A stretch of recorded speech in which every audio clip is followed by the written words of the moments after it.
Hi, everyone. Thanks for joining us this afternoon for our bounce back session.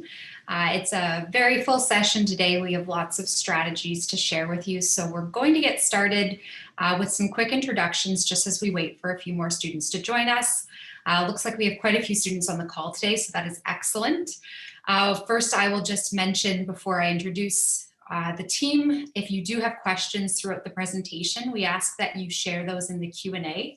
You'll be able to see the Q&A box where you can see your video and all that sort of stuff.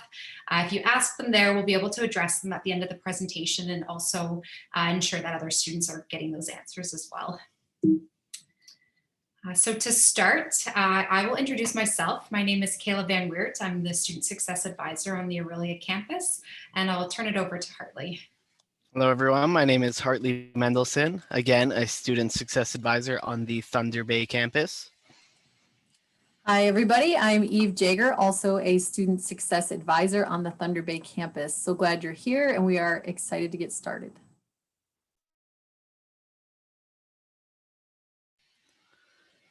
So today, a little bit of an overview about what we'll be covering.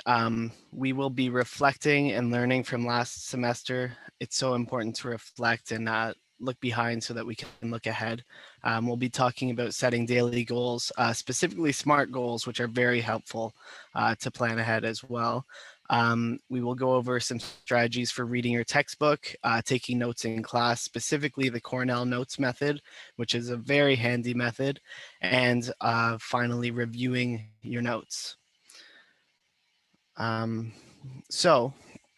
Before we jump into things, just want to emphasize how important it is to reflect on your successes and your struggles from the past semester, both personally and professionally. And when I say professionally here, it's related to your schooling. So self-reflection essentially involves contemplating yourself and how you feel about things. So I'll drop a couple of quotes here.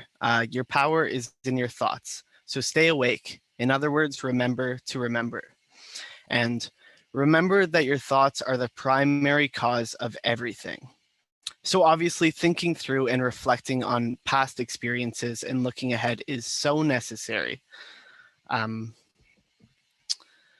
importance of reflection is that it provides you with a pool of information about yourself. For the subjects or topics you excelled, continue the same and recognize what worked. For the ones you struggled with, try changing strategies or looking for university resources to help you realize where you can improve. And being at this session right now is a great first step. Some things about that is to not focus on what you can't control, but focus on what you can control. So obviously you can't control whether your professor likes or dislikes your work, the format of exams, the room you complete a test in, or the time of day. But you can recognize these things and make adjustments to make it work. You can only control your preparation, your attitude, and your effort during classes and exams. So focus on doing these as well as you can, and your confidence and work habits will improve. After an exam is over, once you've completed a major assignment, it's important to ask yourself a couple of questions and reflect on those things. So ask yourself, what did I do well? What can be improved upon for my next exam or project? What can I do to better prepare before my next exam or project? When looking at where we want to be and what we want to do, it's important to consider our past. Where did you come from? What have you already done? What challenges have you overcome? So over the next few minutes, I'd like for us to reflect.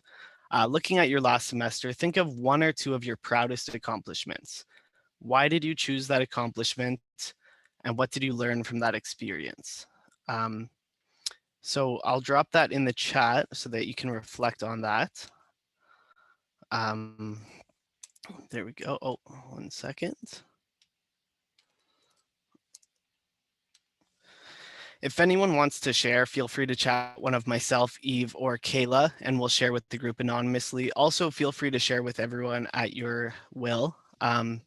I just want to emphasize, by looking at your past accomplishments, it really helps you remember times when you have achieved and helps put perspective on your next goal. Chances are some of the accomplishments you have can be broken down into smaller steps to help realize and achieve your future goals.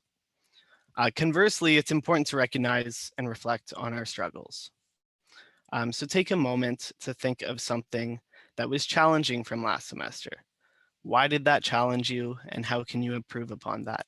Again, if anyone wants to share, feel free. But please take these questions away from this session and really think about them over the next couple hours, couple days, week. We want to use these experiences to recognize our struggles and focus on where we want to improve and where we're able to improve. So reflection often gets overlooked, but it's such a valuable opportunity for you to learn and to improve. We're going to jump into a little bit of an exercise here. So if you have a sticky note feature on your computer, great. I recommend using this. Otherwise, 2 different color sticky notes, a notepad with 2 different pen colors, a Word document with 2 different font colors or different fonts, those all work. And I invite you to write down the reasons you believe you struggled in the first semester on one of the sheets or on in one of the fonts, and the most important things you need to do to improve on this semester on the second. So just to rehash that, on the first one is the reasons you believe you struggled in the first semester or in one of your specific classes. And the second one is important things you need to do to improve on this semester. If you're comfortable, you can share your notes in the chat. Otherwise, keep this with you, recognize your struggles, and emphasize what you will do to improve this semester. Keep these somewhere you can check every now and again, and use it as a tool for motivation in the future.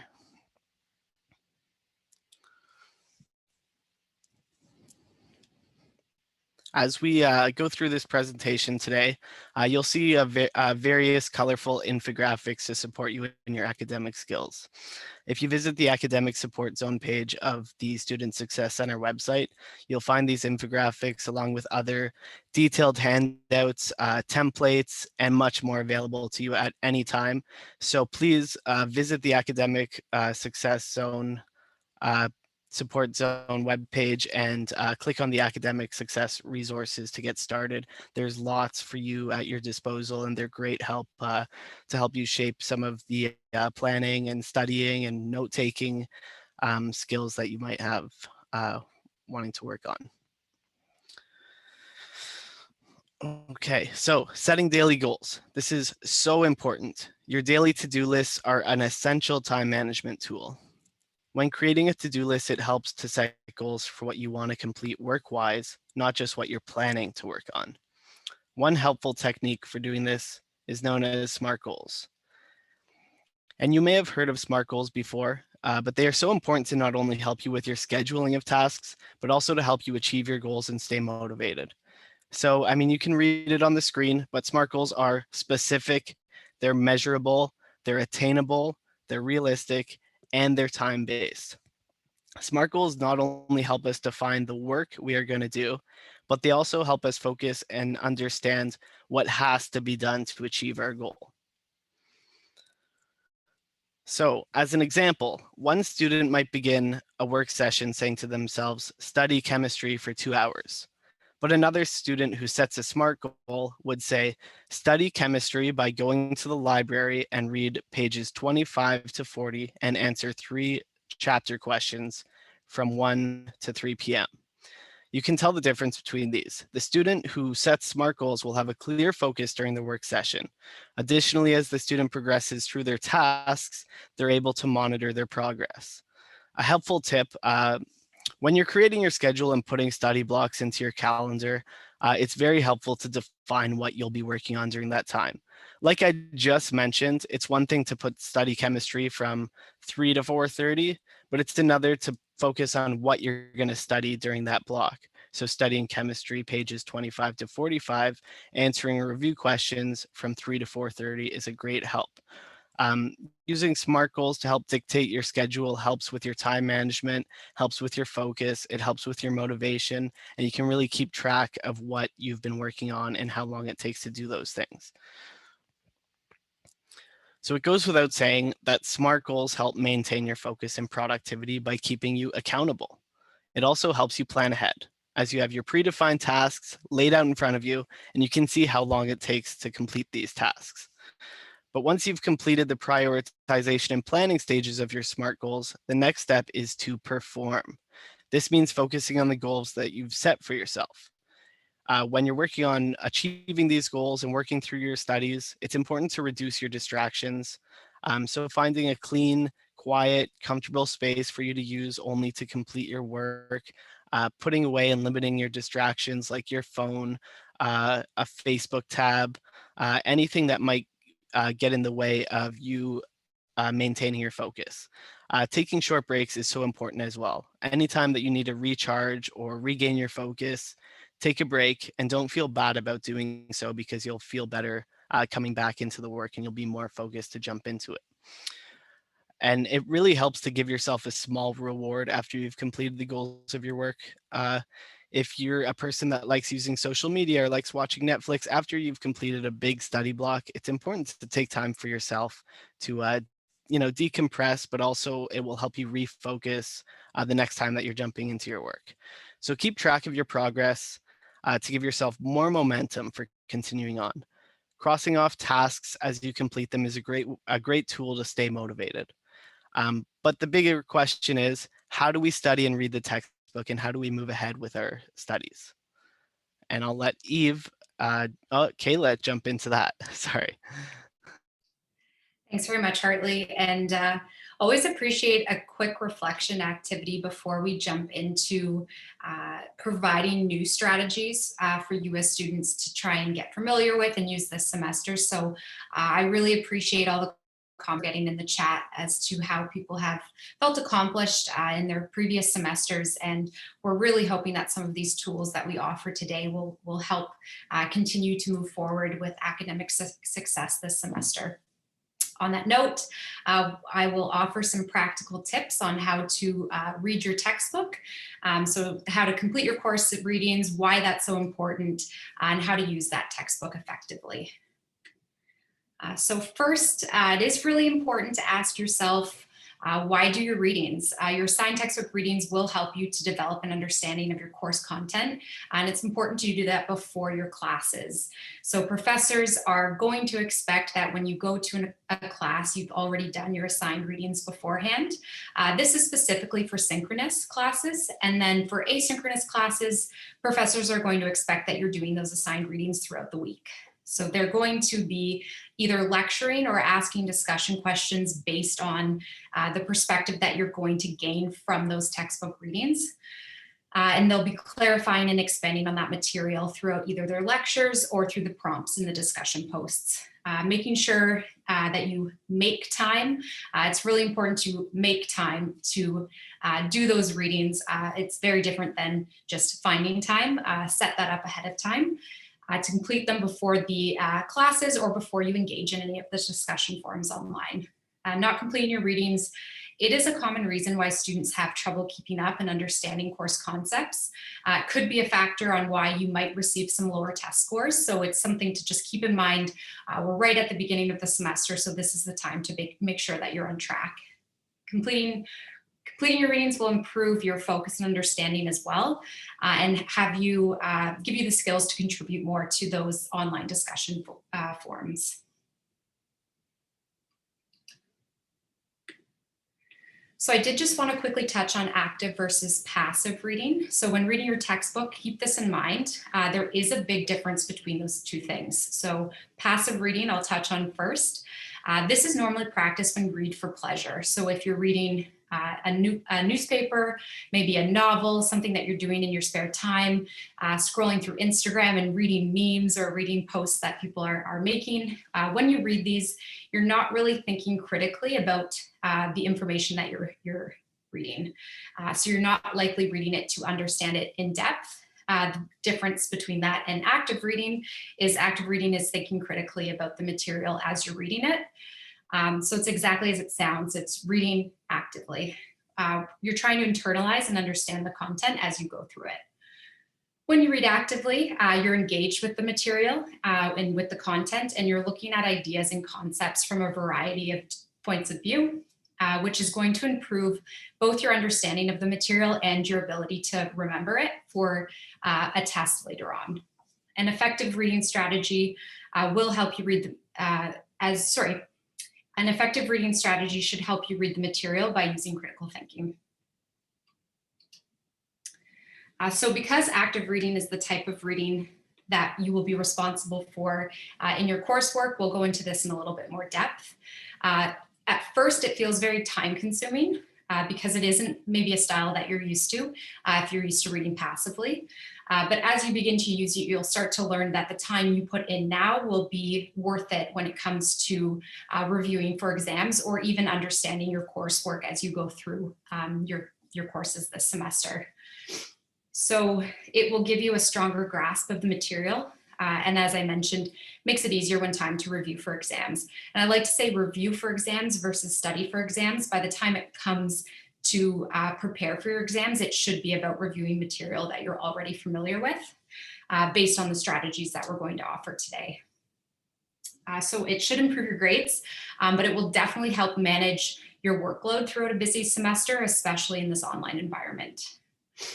It's also important to think about how the content fits with other knowledge that you have. So writing notes while reading your textbook, preferably in your own words, make sure that you understand that content. Don't just skim the material. Write out while you're reading and try to link it to other course material or examples from your personal life. These are all active strategies.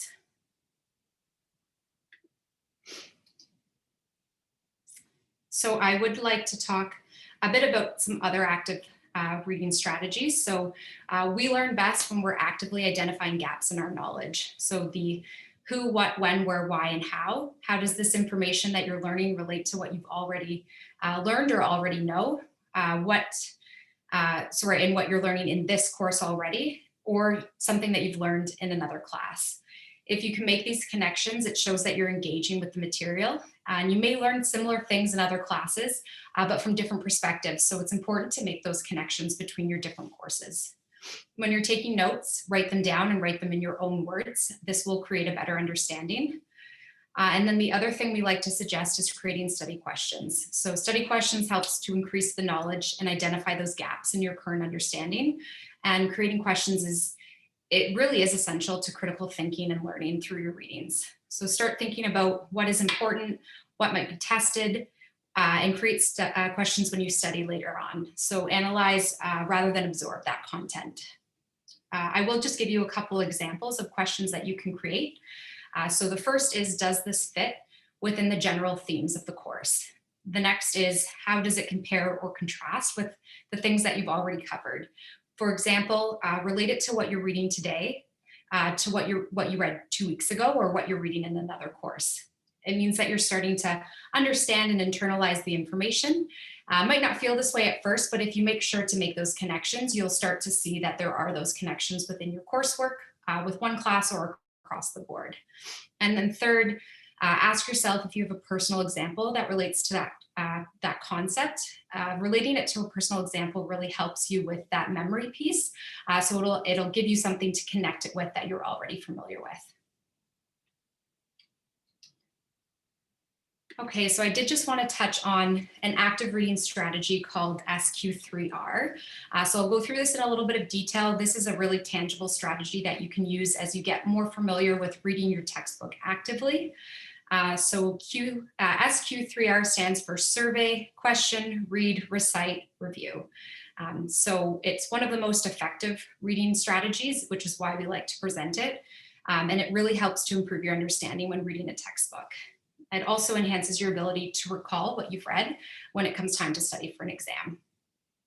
So I'll go through it in a little bit more detail in the next few slides.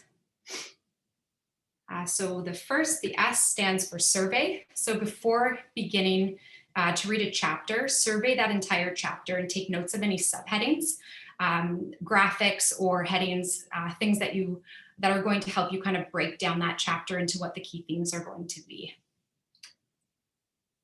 The Q, as I mentioned, stands for question. So we do recommend that you use those headings, those subheadings, those graphics that I mentioned in the last slide, and create a list of questions to answer as you read. So your questions can be general, such as, what is the key idea from this section of the chapter, or they can be more specific. For example, how does this relate to the idea I learned in the last chapter?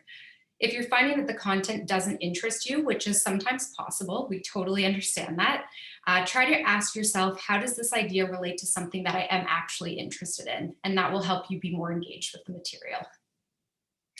Creating a question for every heading, subheading, and graphic in the textbook chapter is a good way to break down the material into smaller bite-sized pieces and help you better understand it. And then, as I mentioned, this should be done before you begin the reading, and it should only take you about 5 to 10 minutes. So if you're taking more than that, it's time to start reading that chapter. So the R stands for read. So now that you've already done steps 1 and 2, you can start to read the chapter. As you read, write down your answers to each of the questions that you created during that S and Q stage, which will allow you to read with a purpose. So this is a very important step to reading actively rather than passively, as giving yourself something, sort of a roadmap towards reading the chapter. The method forces you to stay engaged while you read because you're actively looking for answers to those questions that you've asked yourself. And no matter how you use the textbook, we do recommend that you expect it to take a lot of time. Several hours per chapter is usually expected. Just reading it might be a bit quicker, but it's also more likely to put you to sleep, and it's definitely less effective. So you might as well go through it the way that will help you engage with the material and save yourself some time down the road when it comes time to study for exams. So we'll get into the second R, which is recite. Once you've answered those questions that you created, practice and recite what you've written down. This is another step to engage your comprehension and memory. So you can try explaining the material to a friend or a study partner, a study group, or try writing it down in your own words on a separate piece of paper. This will help you to remember that later on. And then the third R stands for review. So this is the final step in this process. And you can cover your answers and reread initial questions that you wrote and then try to answer those. So once you've successfully answered each of your questions, put a check mark next to it and move on to the next question. It's important to review the material so that you're understanding it for later on. Okay, so I know that was a lot of information on reading a textbook. Reading a textbook it's just something that you'll get more and more used to as you go through your courses. We will be sending this presentation out after we're complete. So if you've missed anything or you didn't take notes on that, although I'm about to show you how to take notes effectively, we'll be sending that out later for you to rewatch.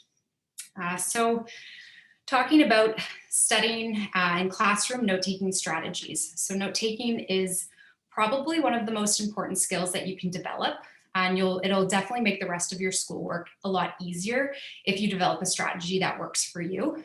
So if it's a little bit late for you to be learning the skill, that's okay. It's still going to be very beneficial for you. So I do recommend that you listen closely and take some notes. It is pretty challenging to take clear, detailed, and organized notes, especially when you have a professor that speaks quickly, which I'm probably speaking quickly. I tend to do that. So I will be giving you some strategies on how to make sure you're interpreting the most important information and writing it down in a way that's going to help you when it comes time to review later on. Okay. So the first thing I want to talk about is going to class prepared. So not only should you be reading your textbook ahead of time, as I mentioned before, but you should be prepared to take notes when you do arrive to the classroom. So this will definitely help you out when it comes time to taking notes if you've already read the textbook, because you will have a better understanding of what the professor is going to be lecturing on and what you should be really taking out of that presentation. Okay. I am not actually going to show this video. The Cornell Notes is a technique that was developed at Cornell University, and it really helps you to take more detailed and organized notes to improve your learning. I will be going through this strategy with you, but I did just want to highlight this video. It goes through it in a little bit of a different way, so it is important to kind of get different perspectives. So I encourage you to write down Algonquin College Student Support Services. We can send out the link when we send out the presentation as well. I encourage you to watch this on your own time, but for now, I will just be going through how to take Cornell notes. Okay, so we've included a diagram here. Hopefully, if you're a visual learner, this will help you out. But essentially, to set up your Cornell notes, you'll start by drawing a line across the bottom of your page, not quite a quarter of the way up. And then you'll also draw a line from the top to that line, which is essentially the width of 2 margins. So that pink line that shows up on your notebook, if you have a standard notebook, kind of twice that space on the left-hand side. And then I'm going to just go through the 3 sections. So I'll start with content notes. This is essentially where you're going to write down anything that your professor is talking about or lecturing on. So write down main points, sketch diagrams, write down what they're saying. And this is going to be really quick and likely messy. That's okay. They're your notes. So whatever you're able to kind of write down there. You won't be able to write down everything, but that's okay. And it's kind of the point. So you will be really forced to focus on what the most important pieces are, what you're interpreting as the most important points, and writing down what of those that you can. If there is a graph or an image or a sketch that the professor has put up, really quickly draw that out, and you can use that later on for your review. Okay, and then we also recommend when writing these notes that you try your best to write them in your own words rather than copying word for word what the professor is saying. Not only can you do this better with the time that you're given as the professor is speaking, but it will also help you comprehend that information. The notes to self section here on the left-hand side. This is an area where you can put any questions that pop into your head as the professor is speaking. So if they say something that maybe you're not familiar with, or you think I need to look back on that later because I didn't quite understand it, this is a good place for that. The other thing that you can put in this place is if the professor says something and then mentions that this will probably be a test question, you can write that out, write a star, possibly test question, and then an arrow to the content note that you've written. And then it's also a place to just write things that might be on your mind and distracting you. So do you have to buy milk after this class? Write down buy milk, and then you won't be thinking about that afterwards. The last section that I'll highlight is the summary section, so the section down at the bottom.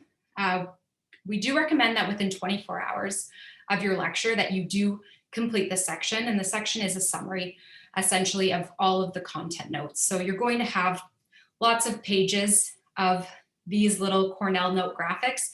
For each of those pages, you'll want to write a summary. So sit down, summarize each page. Don't copy what you've written, but put it in different words to help you remember. It'll help you with the retention of that information. We do recommend making it short and sweet with little tidbits that help you remember the information. And it'll set you up to have a conversation about the topic at any point.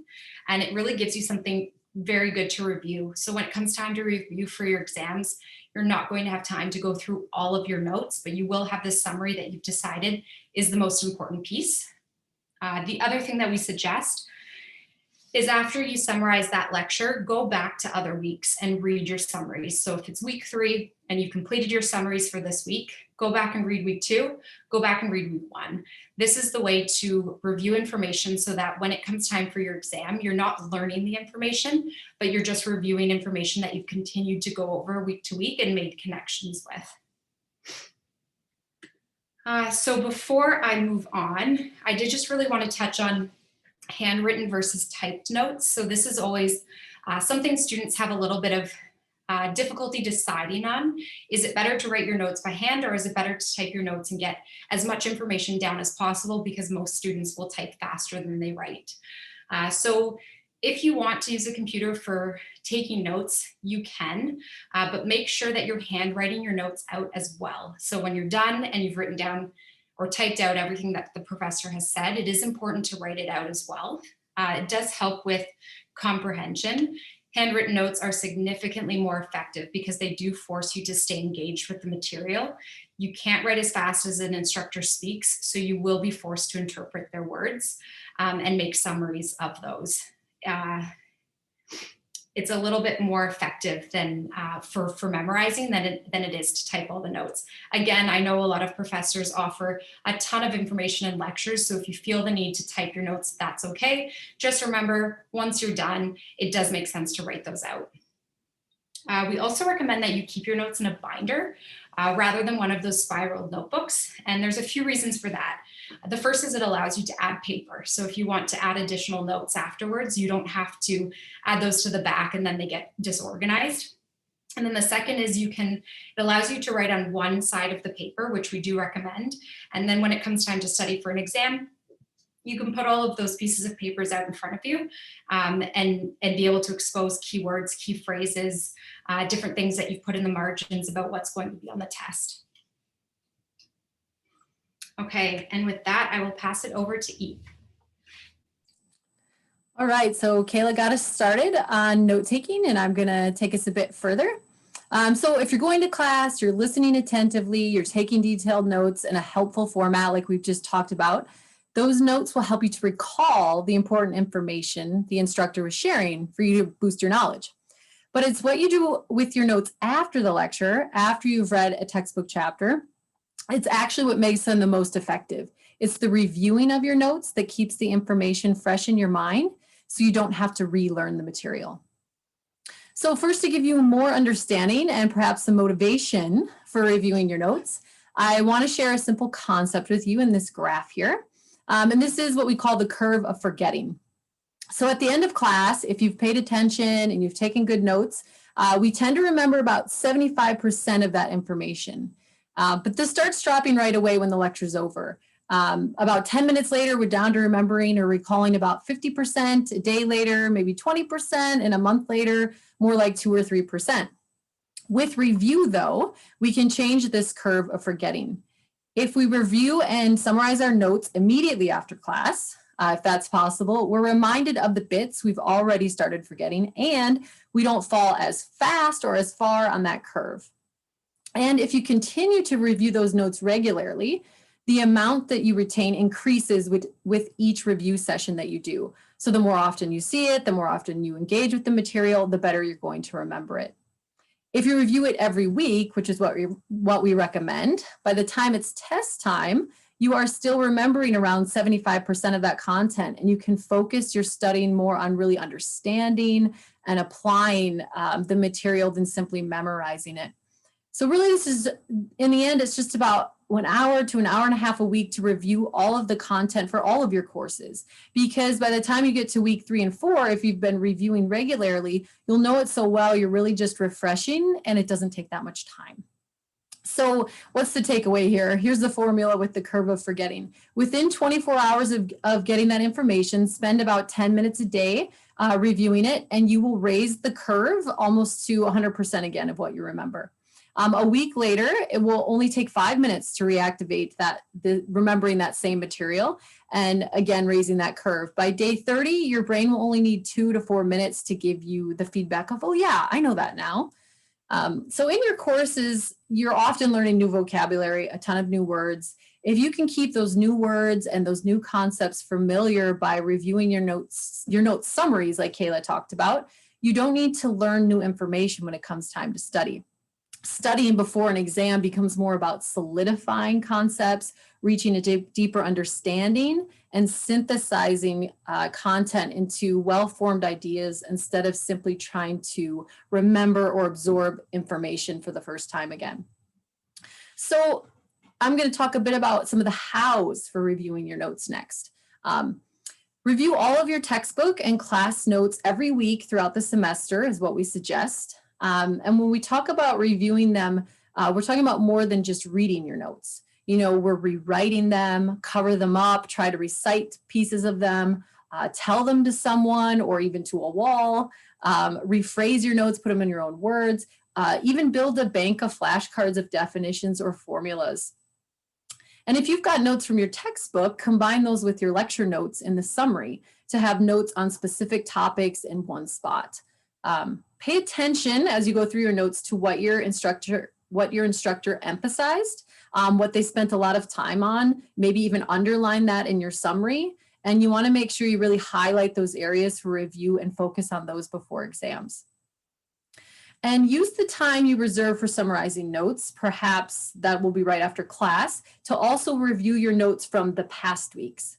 This is a great way to avoid sliding down that curve of forgetting that I mentioned. As you become more and more familiar with the material from past lectures, the review time doesn't increase by much, since you'll soon be reciting your notes to yourself instead of learning information. So it might feel like some extra work at the time, but reviewing your notes will really cut down your study time. It will cut it down massively for tests and exams, up to or perhaps more than 20% less time you'll have to invest later because you're putting that time in soon after class. One specific strategy I wanted to share was concept maps. Sometimes they're called mind maps. They're a great tool for note taking, for note review, and for studying. These maps will employ that lateral thinking, those lateral thinking skills that you have that are kind of the creative approaches, problem solving, really linking concepts together. So they allow you to see an entire concept or set of concepts in one place, like you can see here in this visual. So they can help you to expand or summarize large amounts of information at one time. They'll help you to find links between or connect bits of information, whether they're ideas or theories or concepts that might otherwise seem disconnected. These concept maps help you to make connections between them and understand the relationships there. It's a great way to combine and organize other strategies that you might try, like mnemonic devices or color coding. In terms of just the basic rules of creating a concept map, you want to start in the center with the main concept. You would use one line or branch for every word or picture that you're connecting to. Color helps organize thoughts into specific categories, and pictures will help you at a quick glance if you're a visual learner. So attempt to fit an entire concept onto just one page. If you want to go deeper, you can always create subpages or sub-concepts. So you're really looking for and drawing links between those branches. So again, use color and images when it's appropriate, but also don't spend too much time on the maps. You don't want to make creating a concept map a goal in itself. You just want to create something that does what it needs, helps you study, and gets the job done. So even though it feels like your professor and your classmates are at a distance, they are there. And they're a key part of your learning experience. So a great way to learn and understand something is through explaining it to others. A group discussion, even via video chat, is an active way to review your notes. And it can really boost your creativity and your critical thinking as you're considering new questions and explanations in those discussions. So make your study time, which definitely should include reviewing your notes, more interactive by connecting with your instructor or your classmates. You might even want to think about using the discussion forums or social media to set up study groups to meet weekly via video chat and connect. So last, I just want to show you, in terms of reviewing notes, this 5-day study plan. Reviewing your notes is a large portion of your exam preparation. I know Kayla was touching on that earlier.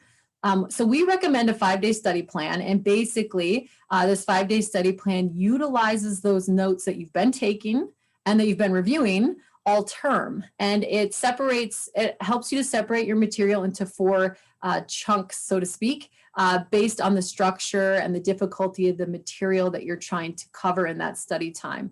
It involves both preparing and reviewing the material, much like the notes that you're taking that you prepared and reviewed. And you would spend about 2.5 hours total studying on each of the 5 days in the plan for each exam that you have. You'd set up a different plan for each exam. If you'd like to learn more about this, especially around midterm, we have a specific handout on the Academic Support Zone webpage that I put in the chat earlier, as well as a webinar recording on exam preparation that would explain it in more detail. But that's enough for now. So just to recap what we've talked about today, learning from your experiences is a key to reaching your academic potential. And Hartley started us off with some of those ideas around reflection exercises that are important. Also use a calendar to help you stay on track. It's a great tool Textbook readings are important. Follow the SQ3R method. You can look up that infographic on the Academic Support Zone webpage, and I'm sure we'll send a link after, because it can really improve your focus, your understanding, and your memory of the material that you're covering. And you want to find an approach to taking notes that keeps you organized and helps you to read actively. And like I just mentioned, make sure to review your notes after class and throughout the semester to make them as effective as possible for helping you really deepen your knowledge. And to make that session recap a little bit more applicable, here's some action steps to consider. Set up a Google Calendar, add in your deadlines, midterms, additional commitments and events. And you can even download the Google Calendar app, which makes that more convenient and accessible on your phone or mobile device. Try using the SQ3R method to help with your textbook readings. A reminder to try to use the Cornell note-taking method in class. Look up that YouTube video. I put that in the link as well. And try creating a concept map based on your lecture notes and your textbook readings that can really help you make those connections between theories and ideas and concepts.